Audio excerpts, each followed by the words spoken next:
1990년 데저트스톰 기억나세요? 사담 후세인이 쿠웨이트 침공했잖아요. 우리나라 보고는 군대 파병해라 그랬거든요. 파병 논의 끝에 했어요. 우리가 군대를 파견했는데 공군 수송기 3대를 보냈어요. 쿠웨이트 공항에 내렸어요. 그 다음날 종전. 그래 놓고는 노태우 대통령을 국빈 초청을 해요. 백악관에 초청해서 테이블 돌면서 건배도 하고 막 해요. 그 자리에서 이건희 회장, 휴렛패커드 회장, IBM 회장, 부시 대통령이 포도잔을 딱 들면서 야, 이 친구가 말이야 삼성의 이건희라는 친구야. 반도체 안 돼. 한마디 했어요. 무슨 의미죠? 도와줘라. 테이블에 앉아있는데 어깨 툭 쳐가지고 야, 얘가 반도체 안 돼. 그게 오늘날의 삼성입니다. 그게 동맹이었어요. 그게 동맹이었다고요. 지금은 동맹이 뭐예요? 너 그때 내가 어깨 한번 쳐가지고 돈 억수로 벌었지. 이 자식이 말이야. 너 우리 대학에 기부한 거 있으면 내놔봐. 한번 보자. 이 따져요 이제.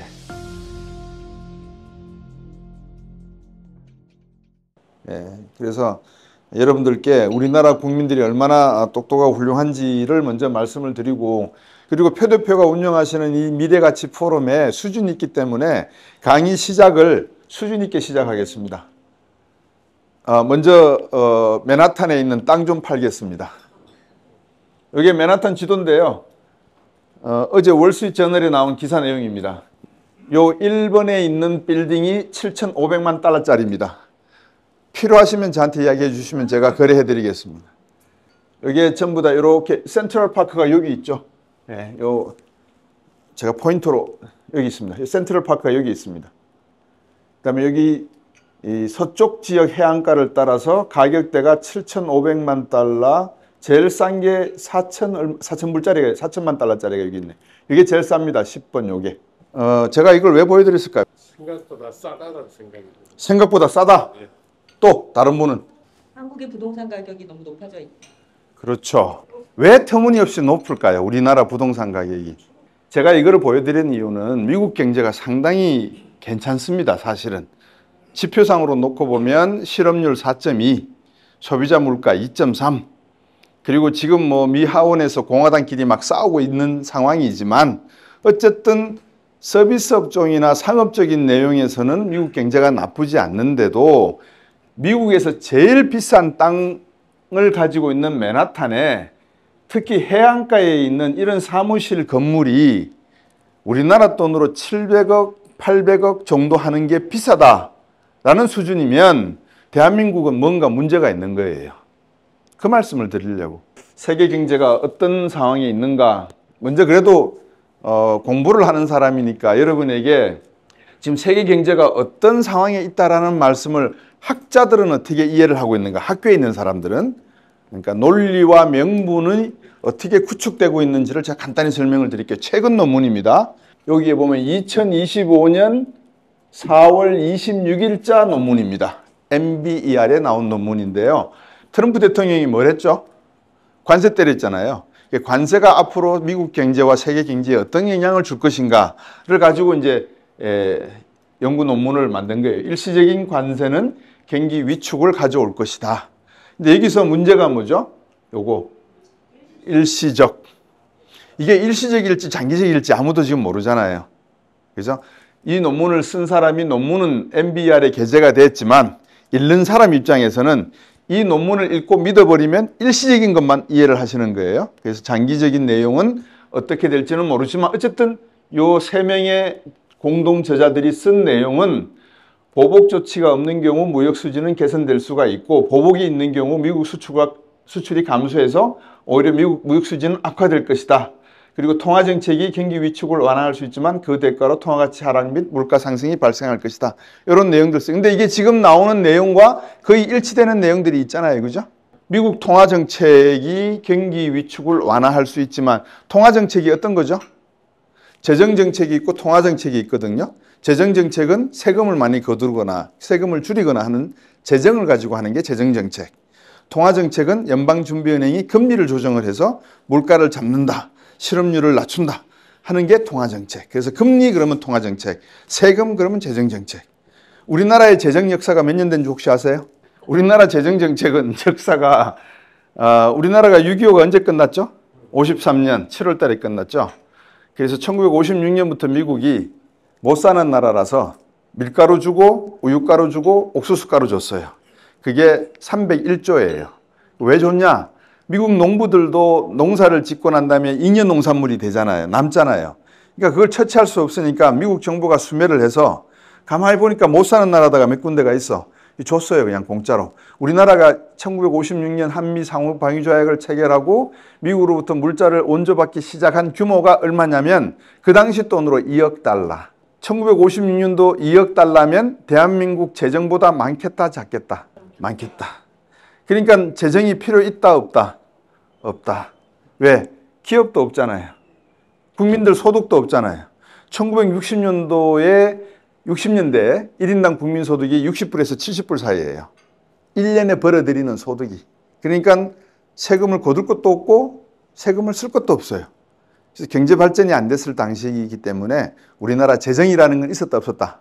없었다. 그럼 우리가 재정이 언제쯤 나왔을까? 1971년도에 미국이 우리 정부에 통보해요. 야, 이제 원조 끊는다, 준비해라.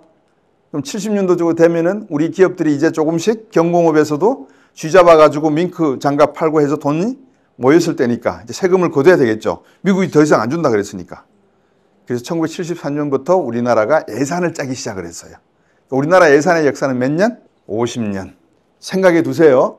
왜 생각해 두시라 그러냐면 대한민국 정부가 쓰는 재정정책은 미국이 쓰는 재정정책만큼 정교하겠다, 정교하지 않을 수가 있겠다. 정교하지 않을 수가 있겠다. 이해되셨죠? 재정정책이 정교하지 않으니까 통화정책도 역시 정교하지 않는다. 이제 이해가 되셨죠? 제가 여러분에게 또 하나 말씀을 드리면 힌트로 비트코인 갖고 계시는 분들 절대 비트코인 자랑하면 안 됩니다. 이제 앞으로. 무슨 말인지 이해되시죠? 비트코인 갖고 있다고 자랑하는 순간에 조직 범죄들이 그 사람을 노릴 가능성이 커요. 인질로 잡고 돈을 뭐로 받아요? 비트코인으로 받으면 누가 가져갔는지도 몰라요. 이거는 그냥 지나가는 말로 드리는 말씀이 아니고 최근 워싱턴 포스트, 뉴욕 타임스, 월스트리트 저널에서 유럽 쪽, 미국 쪽 인질극이 벌어지고 있는 배경에 비트코인이 있어요.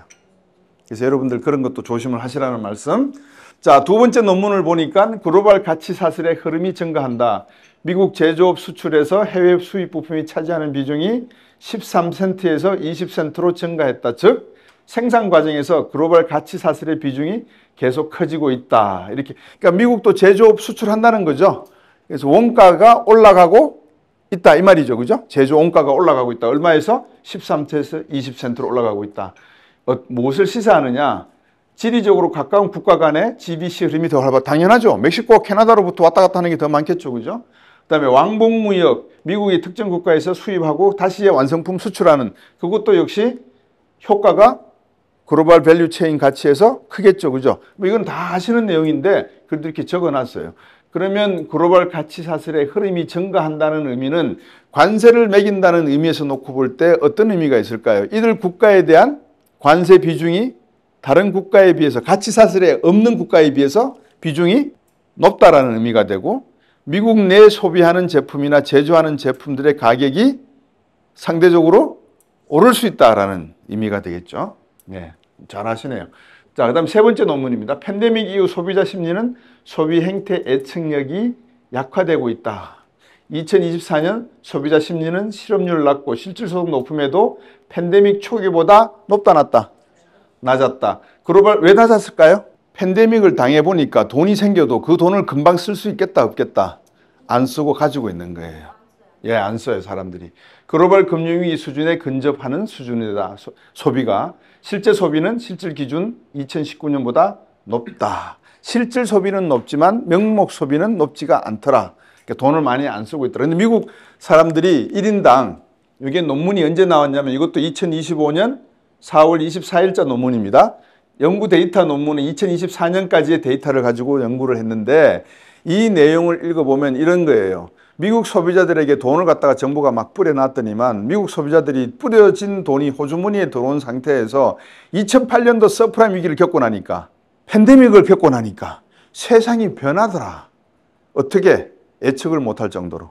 그래서 이거를 내가 소비하는 것보다는 잠시 가지고 있는 게 좋겠더라. 가지고 있는 돈이 2024년 현재 미국 전체 가계의 규모가 얼마? 3조 달러를 들고 있더라. 그러니까 미국 경제에서 소비자들은 부자다, 부자가 아니다. 부자다. 네, 부자다. 그다음에 관세 정책의 목표. 중기적으로 관세는 제재를 부과하는 국가와 이를 받는 국가 모두에게 명백히 경기 침체를 초래할 것이다. 환율이 관세 충격을 흡수하지 못할 때 비용은 더 크다. 그리고 일부 증거는 환율의 이러한 역할이 예전보다 덜 효과적이 되었음을 의미한다. 관세를 두들겨 맞은 대신에 중국에게 관세 145% 집어넣었다. 그럼 중국으로서 할 수 있는 대응 방법 중에서 환율을 조정하면 돼요. 어떻게? 7.2위엔짜리를 얼마로 조져버리면 돼요? 8위엔, 9위엔 해버리면 돼요. 평가 가치를 절하시켜버리면 돼요. 무슨 말인지 이해되시죠? 예, 그럼 물건값이 비싸지는 것만큼 내 돈 가치를 떨어뜨려버리면 수입에 가는 사람 입장에서는 변화가 없잖아요. 이해되시죠? 1달러 들고 와서 이제 10위엔, 11위엔치 물건을 사가지고 가니까 이미 물건값은 7위엔 하던 게 8위엔, 9위엔 하고 있으니 관세 때문에 환율을 평가 절하시켜버리면 수입하는 바이어 입장에서는 변화가 없죠. 그래서 관세 폭탄을 맞는 국가에서 유혹받는 것 중에 하나가 환율을 올려버릴까? 그런 게 유혹이 하나가 존재를 해요. 여기까지만 제가 말씀을 드리겠습니다. 그 다음에 이제 미국의 외교 전략을 이야기하는데 왜 제가 외교 이야기를 해야 되느냐? 이유가 있습니다. 질문을 드릴까 해요. 포항제철이 언제 건설됐죠? 경부고속도로 언제 건설됐어요? 70년대 초반, 72년. 그럼 질문 드릴게요. 72년도에 포항제철과 경부고속도로가 만들어지면 그 다음에 여러분들은 CEO시니까 왜 포항제철을 지어라 그러셨겠어요? 여러분이 CEO예요. 야, 경부고속도로 깔리니까 포항제철 빨리 지어. 왜? 자동차. 앞으로 자동차가 생겨서 경부고속도로를 달릴 거 아니에요. 또 배도 만들어야 될 거 아니에요. 그러니까 지어 그랬어요. 그러면 경영하는 사람들은 적어도 그 정도의 예측 기능은 가지고 있어야 되겠죠? 아니면 비전을 가지고 있어야 되겠죠? 그럼 제가 질문을 드릴게요. 가장 쉬운 질문이에요.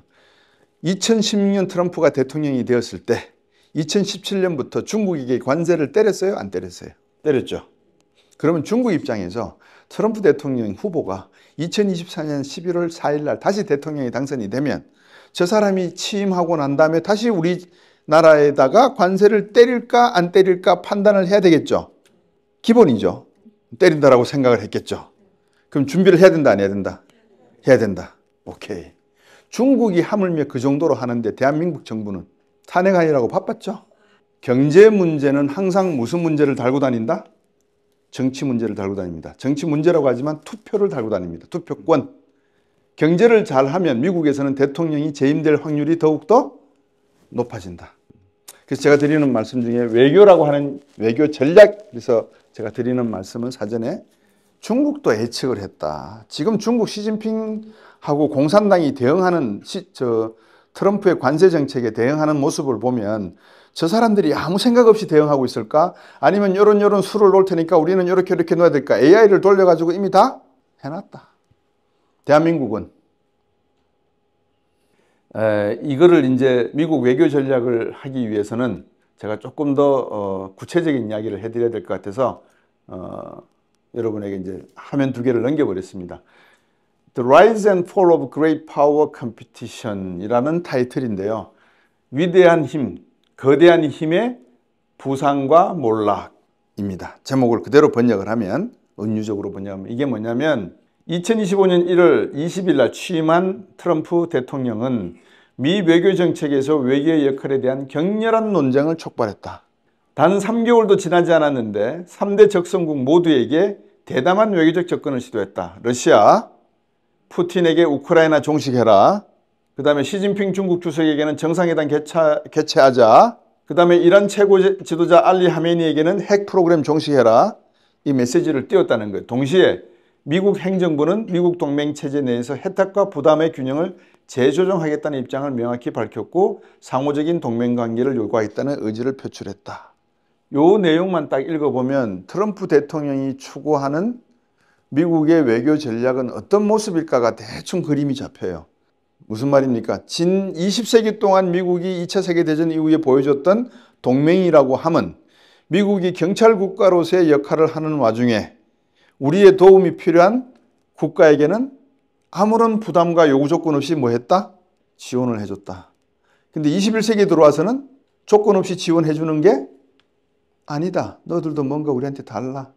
이제 그걸 요구하겠다는 거예요. 16년이 지난 1987년도에 트럼프가 사비 9,468달러를 털어서 사비를 털어서 뉴욕타임스에 광고를 게재합니다. 일본이 우리를 속이고 있다. 우리에게 막대한 물자를 수출하고 우리의 피를 쪽쪽 빨아먹고 있다. 광고를 냅니다. 자기가 사비를 내서. 그러니까 트럼프 대통령이 대선 유세 때 계속 한 말을 제가 유튜브 방송하는 분들이 최근에 많이 계시는데 이 밑자료들을 많이 안 보시는 것 같아요. 트럼프 대통령이 어떻게 그동안의 대선 유세에서 말을 했고 트럼프 대통령이 어떻게 성장을 했고 하는 과정을 가만히 들여다보면 저 사람은 철저하게 한국, 중국, 일본같이 미국에게 무역수지 흑자를 내는 국가들을 뭐로 봤다? 적으로 본 거예요. 갑작스럽게 생겨난 관세 정책이 아니라는 말씀이에요. 그러면 트럼프 대통령은 관세를 갖다가 막 세금을 때려 넣으면 세금 수입이 생기고 그게 우리나라의 재정 적자를 보전할 수 있고 막 이런 생각을 할 수가 있는 한쪽에 경도된 생각을 할 수 있는 사람이에요. 근데 문제는 물건을 때렸는데 어디서 문제가 발생하고 있어요, 지금? 응? 내수, 또 물가, 또 환율, 자본시장에 문제가 발생하고 있어요. 근데 이것도 위스콘신에서 대선 유세 기간 동안에 트럼프 대통령이 이야기를 했어요. 관세 정책 막 이야기하다가 미국의 기축통화 지위는 세계에서 가장 중요한 이슈다.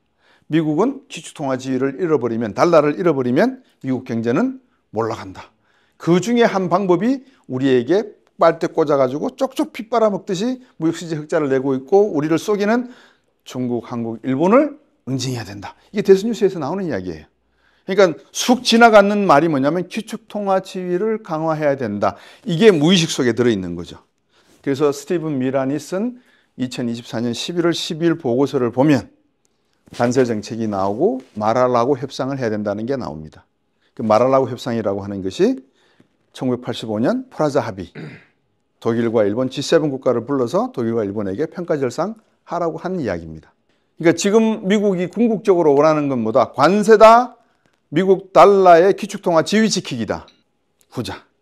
그러면 대한민국의 관료들은 출제자의 의도를 제대로 파악을 했다면 관세협정하러 가도 좋아요. 무역 대표부, 통상정책본부장, 정인규 교수, 제가 잘 아는 교수입니다. 한미 FTA 할 때 저하고 같이 일을 했고 그런 분들이 미국 가도 좋아요. 근데 우리는 무엇을 이야기해야 된다? 관세가 포인트가 아니고 뭐다? 달러가 세계의 기축통화로 계속 자리 잡도록 남아있도록 대한민국이 무엇을 할 수 있을까요? 무엇을 할 수 있을까요? 라고 하니까 이제 미국이 답을 줬어요. 미국의 100년짜리 채권을 팔 때니 이 100년짜리 채권은 금리가 얼마? 0%. 이거 사게 하겠다는 거예요. 다시 말하면 뭐죠? 미국의 달러와의 기축통화 지위를 지키기 위해서 우리가 발행하는 100년짜리 채권을 여러분들이 사라. 그리고 돈 받을 생각하지 마라. 이 이야기예요. 그래서 여러분들 화폐의 역사도 공부를 하시면 간단하게 지금 문제가 어디에 있는지를 쉽게 이해할 수가 있고 왜 제가 미국 맨하탄의 부동산 가격을 여러분에게 보여드렸는지도 쉽게 이해하실 수 있어요. 미국은 4천만 달러, 5천만 달러의 빌딩과 건물을 이야기하고 매매가 활성화되고 있다고 이야기할 만해요. 수요와 공급이 존재하니까. 대한민국은 그 이야기를 할 수가 없는 상태예요. 왜?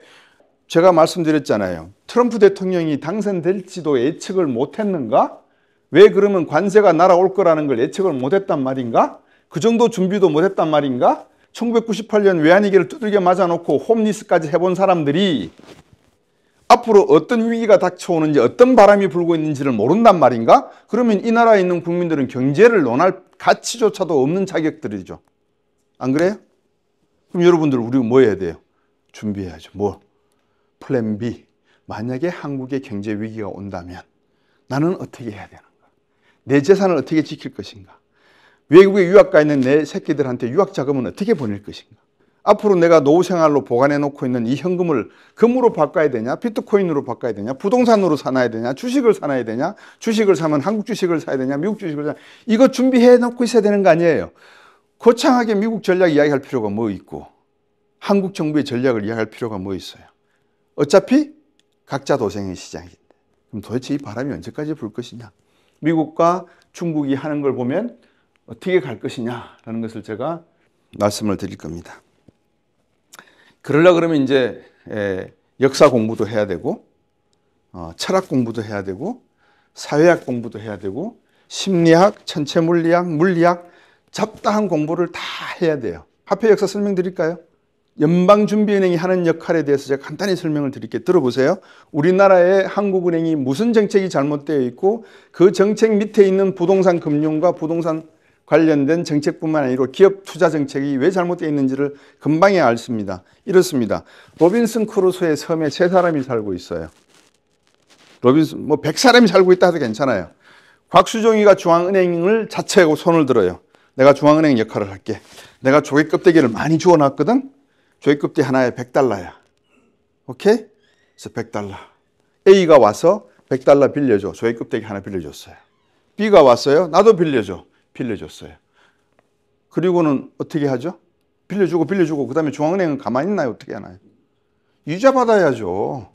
빌려줬으니까 3%? 3% 비쌉니다. 2% 하십시오. 오케이, 2%. 여러분의 뜻이 그렇다면 2% 빌려줬어요. 그리고 제가 이야기했어요. 2%입니다. 금리. 그러면 시중에 뭐가 존재해야 돼요? 2% 금리에 해당하는 돈이 존재해야 되잖아요. 존재해요, 안 해요? 안 하죠. 그럼 어떻게 해야 돼요? A가 B를 죽이든지 B가 A를 죽여서 아니면 A, B가 무역을 해서 다른 나라에 가서 돈을 벌어오든지. 이해되셨어요? 예. 그러면 경제라는 건 뭘 강요하는 거예요? 경쟁이라는 말로 묘사가 되어 있지만 화폐가 인간의 역사 속에 싹 들어오는 순간에 그 경쟁이라고 하는 말 속에는 죽느냐 사느냐의 문제를 집어넣은 거예요. 이해가 되세요? 근데 우리가 $100씩 빌리지를 않잖아요. 억 빌리고 1,000만 원 빌리고 막 1,000만 불 빌리고 막 그러잖아요. 그러면 그런 돈의 유동이나 흐름이 앞으로 내 생활에, 사회의 생활에, 국가의 생활에 어떤 이해관계를 가져올지에 대한 감은 가지고 있어야 되잖아요. 그죠? 제가 100만 원 빌렸으면 100만 원에 대한 이자를 벌을 만큼 더 노력을 해야 되죠. 거기서 끝나지를 않잖아요. 또 뭘 원해요? 100만 원을 뭐로 만들고 싶어 해요? 200만 원 만들고 싶어 하잖아요. 인간이 200만 원이 쌓이면 1,000만 원 벌고 싶어 하잖아요. 그러면 제가 이 한정된 돈이 풀려있는 사회 속에서 경쟁을 할 때 제가 반드시 누구를 빨가 벗겨야지만 제가 1,000만 원을 모을 거 아니에요. 그 싸움하는 거예요. 그게 적나라하게 유통되는 데가 주식시장이에요. 그래서 우리가 제로섬 게임이라 그래요. 왜? 이런 사람과 딴 사람을 더하면 제로. 맞죠? 예. 그래서 자본주의 시장이 그런 시장이에요. 그게 돈의 의미예요. 자, 그러면 여기서 말씀드리는 게 적과도 대화해야 된다. 여기서 말하는 적이란 어떤 적이에요? 경제적 적이에요? 외교적 적이에요? 군사적 적이에요? 어떤 적이에요? 경제적 적은 군사적 적이기도 합니다. 왜? 아까도 그랬잖아요. 다른 사람이 갖고 있는 돈을 내가 빼들어 와야 되잖아요. 좋은 말로 달라 그럴 때 누가 주겠습니까? 골목에 끌고 와서 팰 수도 있죠. 그죠? 그래서 힘도 있어야 돼요. 그래서 그런 말이 있습니다. 상업과 산업이 떠나고 난 자리에는 뭐가 남는다? 금융이 남습니다. 제가 뒤에서 설명을 드리겠습니다. 동맹도 재조정이 필요하다. 과거 20세기에 가졌던 미국의 동맹 정책이 21세기에는 변화하고 있다. 바람이 막 부니까 이 부는 바람에 따라서 파도의 방향도 형태도 크기도 밀도도 바뀌어요. 그래서 동맹이라고 하는 것도 재조정을 해야 돼요. 지금까지 동맹의 의미는 뭐였죠? 군대 파견해 줄래? 그럼 파견해 주고. 한국이 동맹이었잖아요. 근데 지금 동맹은 뭐예요? 지금 동맹은 군대를 파견해야 되나? 말아야 되나? 사례를 예를 들어드릴게요. 1990년 데저트 스톰 기억나세요? 데저트 스톰. 사막의 태풍. 예, 사담 후세인이 쿠웨이트 침공했잖아요. 그때 우리나라가 군대 파견했어요, 안 했어요? 쿠웨이트에. 했어요. 한 달 반을 청와대에서 노태우 대통령하고 참모들이 보낼까 말까. 미국이 일본과 독일한테는 30억 달러, 20억 달러 돈 내놔라 그랬고 우리나라 보고는 군대 파병해라 그랬거든요. 파병 논의 끝에 했어요. 뭘 했죠? 우리가 군대를 파견했는데 공군 수송기 3대를 보냈어요. 쿠웨이트 공항에 내렸어요. 그 다음날 종전. 전쟁이 끝났다고요. 그러면 미국 대통령 조지 부시가 볼 때는 전마들 얍삽하네. 이렇게 하겠습니까? 전마들 좋죠. 재밌네. 그래 놓고는 노태우 대통령을 국빈 초청을 해요. 국빈 초청을 했어요. 백악관에 초청해서 참 턱시도 입고 나비 넥타이 딱 메고 이제 댄스도 왈츠도 추고 테이블 돌면서 건배도 하고 막 해요. 그 자리에서 이건희 회장, 휴렛패커드 회장, IBM 회장, 텍사스 인스트루먼트 회장이 앉아있는 테이블에 가서 부시 대통령이 포도잔을 딱 들면서 야, 이 친구가 말이야 삼성의 이건희라는 친구야. 반도체 안 돼. 한마디 했어요. 무슨 의미죠? 도와줘라. 1990년에 세계사적으로 문명사 산업적으로 어떤 변화가 있었죠? PC시대가 열렸잖아요. PC시대가. 1995년에 여러분 애니콜 전화기 들기 시작했잖아요. 그러면 PC시대가 열렸다는 말은 반도체 수요가 많아진다 적어진다. 삼성이 반도체 투자를 언제부터 했다? 1983년 2월에 공식적으로 발표했습니다. 이병철 회장이 일본 도쿠 호텔에서 사돈인 홍진기 회장에게 전화 걸어서 오늘 공식적으로 신문에 쓰십시오. 중앙일보에. 삼성이 투자합니다. 그래서 64K D램을 삼성이 생산해 냅니다. 2년 뒤에. 그 다음 나오는 메모리 반도체 칩이 얼마죠? 용량이? 64K 다음에 256. 세계 최초로 누가 만들었죠? 256K D램을 세계 최초로 삼성이 만들었습니다. 자, 그러면 삼성은 83년도부터 해가지고 PC 시대가 열리기 전 9년까지 죽을 썼다, 죽을 안 썼다? 죽 썼다. 죽 썼다. 그 와중에 1985년 프라자 합의로 해가지고 일본 애들 애나 반값으로 깎아버리고 미국이 군밤 때리고 딱밤 때리고 막 다 했어요. 1980년도 미일 반도체 협정 체결해가지고 앞으로 너희들 반도체 생각도 하지 마. 일본 애들한테 그 반도체 기술이 누구한테 간 거예요? 대만하고 한국에게 온 거예요. 그걸 10년 동안 투자해가지고 드디어 90년 돼가지고 테이블에 앉아있는데 어깨 툭 쳐가지고 야, 얘가 반도체 한대. 그게 오늘날의 삼성입니다. 그게 동맹이었어요. 그게 동맹이었다고요. 지금은 동맹이 뭐예요? 너 그때 내가 어깨 한번 쳐가지고 돈 억수로 벌었지. 어? 이 자식이 말이야. 너 우리 대학에 기부한 거 있으면 내놔봐. 한번 보자. 이 따져요 이제. 따지지 않겠습니까? 예, 시대가 바뀌고 있어요. 동맹이라는 개념도 바꿔요. 그러면 중국 애들한테는 우리가 어떻게 접근을 해야 되겠어요? 아니, 워싱턴 DC도 로비를 하고 베이징도 로비를 해야 될 거 아니에요. 우리나라는 꼭 먹고 알 먹고 해야 될 거 아니에요. 얘가 화가 냈을 때는 얘 앞에 가가지고 아, 형 있잖아.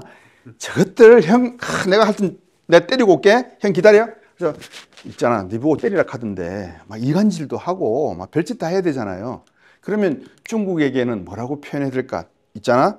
21세기의 동맹은 변하는 것 같아. 너희들이 만약에 반도체를 하겠다고 고집을 하면 한국은 망해. 너희들은 성공하겠지. 그러면 우리가 너희들 편에 설까? 미국 편에 설까?